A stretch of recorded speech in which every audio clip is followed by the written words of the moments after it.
Hello everyone, welcome to today's video. In today's video, what I'm going to teach you is very simple, 84 squared. So there's this trick I just learned to solve this question in seconds. Follow me as I show you how. Our first digit here is what? 8. So we take 8 and take the square of 8, which gives us 64. We write 64 on the side clearly. The next digit is 4. 4 squared gives us 16. So we combine 16 with our 64. Now what do? We multiply 8 by 4 and by the exponent 2.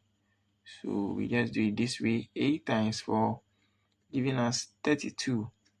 And 32 times 2 giving us 64.